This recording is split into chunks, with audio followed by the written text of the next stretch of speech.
With the 50 by 50 initiative, what we're trying to essentially do is show a pathway forward. We have the technologies on the shelves already today to achieve these kinds of targets. So we're not talking about something that has to be invented.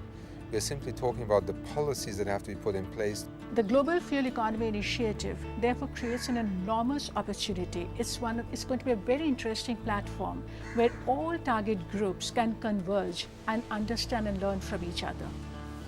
The Global Fuel Economy Initiative has the ambition of raising the issue of fuel economy to the top of the agenda, the places where it matters, people considering the future of transport.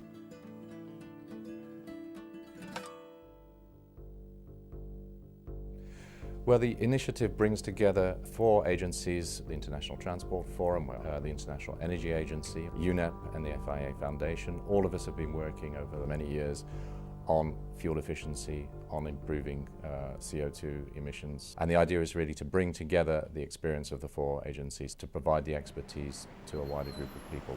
We have begun to identify the areas in which we can usefully add value, working with stakeholders, the people who are key to developing the issue further, continuing to help with policy development, raising awareness in regions across the world of the issue, and filling gaps in data and analysis and understanding of the issue. One of the advantages of a 50 by 50 initiative is that it provides that neutral platform where all the different stakeholders can engage without actually leaving their particular position behind just for a little while to engage in a dialogue that is necessary to move forward on the policy front.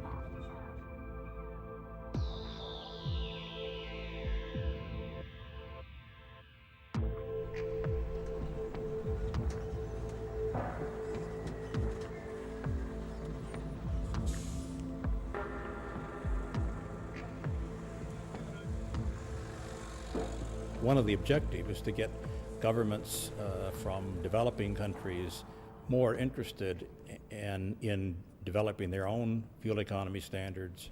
It's the developing world where the growth is going to come, and so that's where a lot of action's got to occur.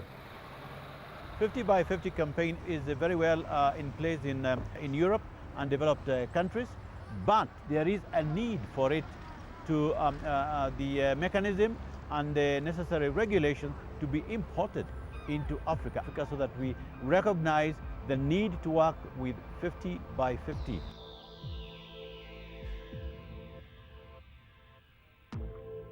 You can learn lessons from history.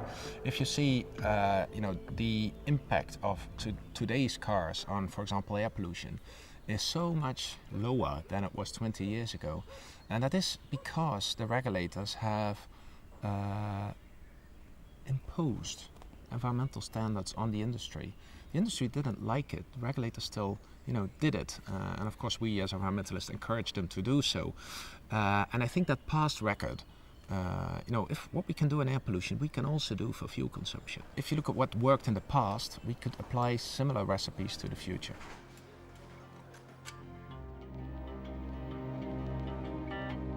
You're needing to, first of all, understand the basic data of where vehicles are, and in a lot of parts of the world we really don't have that.